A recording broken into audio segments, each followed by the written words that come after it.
പവിത്രത്തിൻ്റെ ഇന്നത്തെ എപ്പിസോഡിലേക്ക് എല്ലാവർക്കും സ്വാഗതം. അങ്ങനെ അച്ചമ്മ സുധാകരനെ എങ്ങനെ സമാധാനിപ്പിക്കുന്നുണ്ട്. നിന്റെ ഭാര്യയുടെ കൈ പിടിച്ച് തറവാട്ടിലെ സകല സ്വത്തുക്കളും വേണ്ട എന്ന് വെച്ച് നീ വന്നില്ലേ, സുഖ സൗകര്യങ്ങളൊക്കെ വിട്ടിട്ട്. നിന്റെ ഭാര്യയോ നീയോ കഴിഞ്ഞു പോയ സുഖങ്ങളും സന്തോഷങ്ങളും സൗകര്യങ്ങളൊക്കെ നിങ്ങൾ ഓർക്കാറുണ്ടോ? ഒരു ചായപ്പും ഒരു മുറി ഒരു അടക്കളയും മാത്രമായിട്ട് നിങ്ങൾ ജീവിച്ചില്ലേ എന്ന് ചോദിക്കുമ്പോൾ, ഞങ്ങൾ അങ്ങനെ ജീവിച്ചിട്ടുണ്ടെങ്കിൽ ഞങ്ങൾക്കൊരു ലക്ഷ്യം ഉണ്ടായിരുന്നു. ഒരുപാട് നാളത്തെ സ്നേഹം ഉണ്ടായി ഞങ്ങളുടെ മനസ്സിൽ. ഇതങ്ങനെയല്ലല്ലോ എന്ന് പറഞ്ഞപ്പോൾ ആര് പറഞ്ഞല്ല, ഇതും അങ്ങനെ തന്നെയാണ്. ഒരിക്കൽ അവൻ അവളെ കഴുത്തിൽ ബലമായി താലി കെട്ടി എന്നുള്ളത് സത്യം. പക്ഷെ പിന്നീട് അവരുടെ മനസ്സിൽ അവർക്ക് ഒരു ഇഷ്ടമുണ്ട് സുധാകര.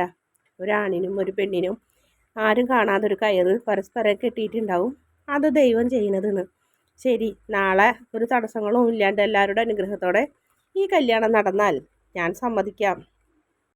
ആ കുട്ടി അവനെ വിധിച്ചിട്ടുള്ളതാണെന്ന് എന്ന് മാഷ് പറയുമ്പോൾ, നീ അത് സമ്മതിക്കേണ്ടി വരും സുധാകര എന്ന് അച്ചമ്മയും പറയും. കാരണം ആ കുട്ടി നമ്മളുടെ വീടുമായി ഒത്തിണങ്ങിപ്പോയി. അവൾക്ക് നമ്മളെല്ലാവരെയും ഇഷ്ടം തന്നെയാണ്. ഈ വീട്ടിൽ ജീവിക്കാനും അവൾ ആഗ്രഹിക്കുന്നുണ്ട്. പിന്നെ നീ ആയിട്ടൊരു തടസ്സവും നിൽക്കണ്ട മോനെ. അവനുള്ളത് തന്നെയാണെന്നുള്ള കാര്യം ദൈവം തീരുമാനിച്ചുറപ്പിച്ചിട്ടുണ്ട്. അതുകൊണ്ടാണല്ലോ അവൾ അത്രയും പ്രശ്നങ്ങൾ ഉണ്ടായിട്ടും അത്രയും സുഖ സൗകര്യങ്ങളിൽ നിന്നും അവൾ ഈ വീട്ടിൽ വന്ന് താമസിച്ചെന്നൊക്കെ പറഞ്ഞപ്പോൾ സുധാകരൻ മാഷൊന്നും മിണ്ടുന്നില്ല. പിന്നെ കാണിക്കുന്നത് അനിയൻകുട്ടനും ജോസഫും പുളിക്കനും കൂടി വെള്ളം അടിക്കുന്നു. അപ്പം അതിനിടയ്ക്ക് ഇങ്ങനെ പറയുന്നുണ്ട്, വിക്രം നാളെ സമ്മതിക്കുക ഈ വിവാഹത്തിന് എന്ന് ചോദിച്ചപ്പോൾ, അറിയില്ല, സമ്മതിക്കാൻ വഴിയില്ല എന്നാണ് പുളിക്കാൻ പറയുന്നത്. അതെന്താന്ന് ചോദിച്ചപ്പോൾ അവളുടെ അപ്പം അനിയൻകുട്ടൻ പറയുന്നുണ്ട്, എന്തായാലും സമ്മതിക്കും. കാരണം അവളുടെ ആ കുട്ടീൻ്റെ വീട്ടുകാരെ കൂടെ സമ്മതത്തോടെ അല്ലേ. ആരുടെ സമ്മതം? നിങ്ങൾ എന്തറിഞ്ഞിട്ട് ഈ പറയണേ? അവരുടെ സമ്മതമല്ലേ എന്നറിയും. അവളാങ്ങളെ സമ്മതിച്ചിട്ടില്ലല്ലോ എന്ന് പറയും.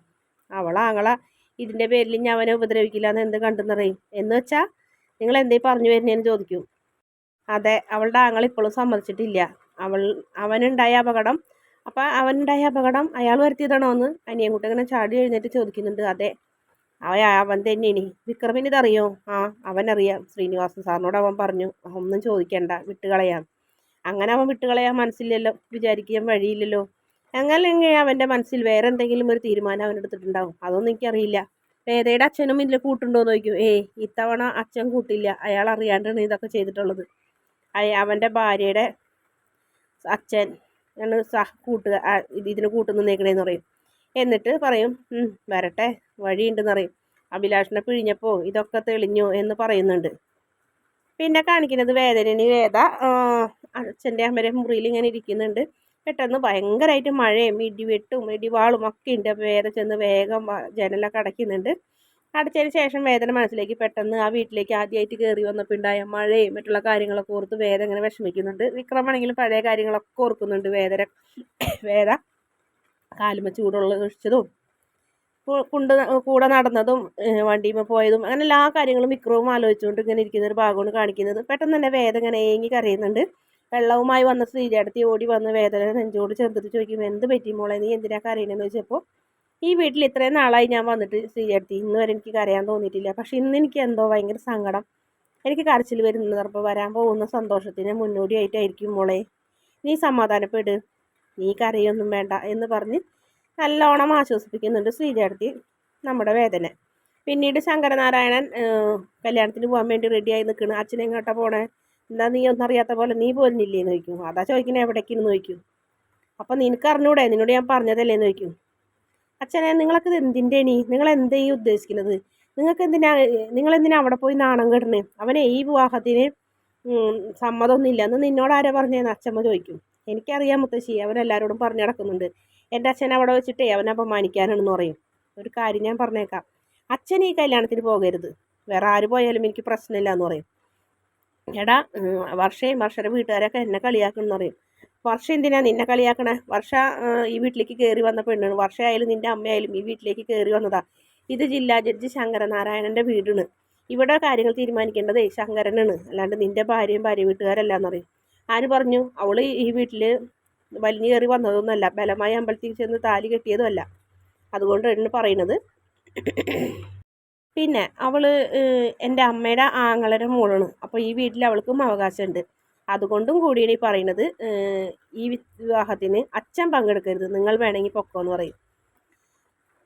അപ്പം അച്ഛമ്മ പറയും, ഒരിക്കലും വിക്രം അങ്ങനെ മറ്റുള്ളവരെ മുന്നിൽ വെച്ച് നിങ്ങളെ നാണം കെടുത്തില്ല, അതെനിക്ക് ഉറപ്പുണ്ടെന്ന് പറഞ്ഞപ്പോൾ മുത്തശ്ശിക്ക് എന്നെക്കാളും വിശ്വാസം അവനാണോന്ന് ചോദിക്കുമ്പോൾ അച്ഛമ്മ ഒന്നും മിണ്ടില്ല. പിന്നീട് നമ്മുടെ ദീപ്തി ഒരു ഭയം പറയും, ഒരു കാര്യം ചെയ്യാം, നമുക്ക് പോവാം, അവിടെ ചെന്നിട്ട് അവിടുത്തെ കാര്യങ്ങളൊക്കെ നോക്കി നല്ല രീതിയിൽ കാര്യങ്ങളൊക്കെ നടക്കണമെന്നുണ്ടെങ്കിലേ അച്ഛനൊരു മെസ്സേജ് അയക്കാം, അപ്പം അച്ഛൻ ആ സമയത്ത് വന്നാൽ മതി എന്ന് പറയും. ആ ശരിയാ, എന്നാൽ അങ്ങനെ ചെയ്യാമെന്ന് പറയും. അപ്പോൾ എന്തായാലും പത്മം പറയുന്നുണ്ട്, പോകാണ്ടിരിക്കാൻ പറ്റില്ല, ഞങ്ങളുടെ മോളുടെ വിവാഹമാണ്, ഇത് കാണണം ഞങ്ങൾക്ക്, അതുകൊണ്ട് ഞങ്ങൾക്ക് പോകണം എന്ന് പറയും. ശങ്കരേട്ടനൊരു കാര്യം ചെയ്യും, ശങ്കരേട്ടൻ ഇവിടെ ഇരിക്കും, ഞങ്ങൾ അവിടെ പോയിട്ട് അവിടുത്തെ സാഹചര്യം സന്ദർഭമൊക്കെ നോക്കാം. ശ്രീകാന്ത് പറഞ്ഞ പോലെയാണെന്നുണ്ടെങ്കിൽ നാണം കെടാനായിട്ടുണ്ടെങ്കിൽ ശങ്കരേട്ടൻ അങ്ങോട്ട് വരണ്ട, പക്ഷേ നല്ല രീതിയിലാണ് ആ ചടങ്ങ് നടക്കണമെന്നുണ്ടെങ്കിൽ ശങ്കരേട്ടൻ വന്നേ പറ്റൂ എന്ന് പറയുമ്പോൾ ശരി ഞാൻ വരാം, നിങ്ങൾ എന്നാൽ പൊക്കോളാൻ പറഞ്ഞാൽ അവരെ യാത്രയാകും. പിന്നീട് വിക്രമിൻ്റെ വീടിന് കാണിക്കുന്നത് നാസരക്കാരൊക്കെ വരുന്നുണ്ട്. ആ സമയത്ത് അവിടേക്ക് വിനായകൻ ചായ കൊണ്ടുവരുന്നുണ്ട്. വെള്ളം കുടിക്കണമെന്ന് തോന്നുമ്പോൾ അങ്ങോട്ട് വന്നാൽ മതി എന്നൊക്കെ പറഞ്ഞിട്ട് ഇങ്ങനെ വിരലോണ്ടൊക്കെ ആക്ഷൻ കാണിക്കുന്നുണ്ട്. വിഷയമാണെങ്കിൽ എല്ലാവരെയും വരുന്നവരൊക്കെ സ്വീകരിക്കുന്ന ഒരു ഭാഗമാണ് കാണിക്കുന്നത്.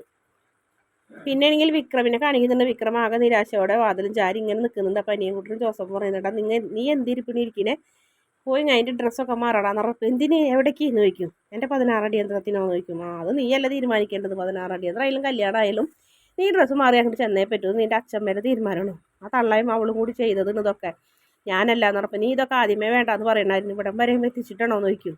ഇവിടം വരെ എത്തിച്ചത് ഞാനാണോ എന്ന് ചോദിക്കും. ഒരിക്കലും ആ പെൺകുട്ടിയുടെ കഴുത്തിൽ അമ്പലത്തിൽ വെച്ച് താലി കെട്ടി നാട്ടുകാരുടെ മുന്നിൽ വെച്ച് അപമാനിച്ച് ഇന്ന് നീ വീണ്ടും അതിനാണ് ചെയ്യാൻ പോണെന്ന് ജോസഫ് ചോദിക്കും. ഇതിപ്പോൾ ഞാനല്ല എന്നെ അവൾ കൊല്ല ചെയ്യാൻ പോണത്, ഇന്ന് ഈ ചടങ്ങ് നടന്നിട്ടുണ്ടെങ്കിൽ നാളെ തുടങ്ങി അവൾക്ക് എന്നോട് അധികാരം കൂടും, അവൾ എന്നെ വലിച്ചു കീറും, നിങ്ങൾ നോക്കിക്കോ എന്ന് വിക്രം പറയും. അപ്പോൾ കൂട്ടുകാർ ചോദിക്കുന്നുണ്ട്, അത് ശരി, അപ്പോൾ നിനക്ക് അവളെ പേടിയാണോ? എനിക്ക് പേടിയൊന്നുമില്ല എന്ന് പറയും. പിന്നെന്താ, നീ എന്തിനാണ് ഇതിൽ നിന്ന് മാറി നിൽക്കുന്നത്, ഇതിൽ നിനക്ക് നഷ്ടമൊന്നും വരാൻ പോണില്ലല്ലോ എന്ന് പറയും. ആര് പറഞ്ഞു എനിക്ക് നഷ്ടം വരാൻ പോകില്ല, എനിക്ക് നഷ്ടം തന്നെയാണെന്ന് പറയും. എടാ നീ ഇതാ പെൺകുട്ടിയെ രക്ഷപ്പെടുത്താനുള്ള തീരുമാനമല്ല നിൻ്റെ ജീവിതത്തിൽ നിന്ന്, അവൾ നല്ലൊരു പെൺകുട്ടി ആയതുകൊണ്ടല്ലേ നീ വിവാഹം വേണ്ടാന്ന് പറയുന്നത്. അതെ, അത്ര നല്ലൊരു പെൺകുട്ടി എൻ്റെ ജീവിതത്തിൽ വേണ്ട, അത് തന്നെയാണ് എൻ്റെ തീരുമാനം എന്ന് പറയും. അതെന്തായാലും നീ നിൻ്റെ അച്ഛമ്മനോട് ചെന്ന് പറയും, അവർ തീരുമാനിക്കട്ടെ എന്ന് പറയും. അതെ, അവർ തീരുമാനിക്കട്ടെ, എന്തായാലും ഞാൻ അവിടെ ചെല്ലും, എന്നിട്ട് ആ സമയത്ത് എല്ലാവരുടെ മുന്നിൽ വെച്ച് ഞാൻ ഈ വിവാഹം വേണ്ട എന്ന് പറയും. അവളുടെ കഴുത്തിൽ ആ കയറ് ഞാൻ കെട്ടില്ല എന്ന് വിക്രം ഇങ്ങനെ ഉറപ്പിച്ച് പറയുന്നതോടെയാണ് ഇന്നത്തെ എപ്പിസോഡിൻ്റെ അവസാന ഭാഗം.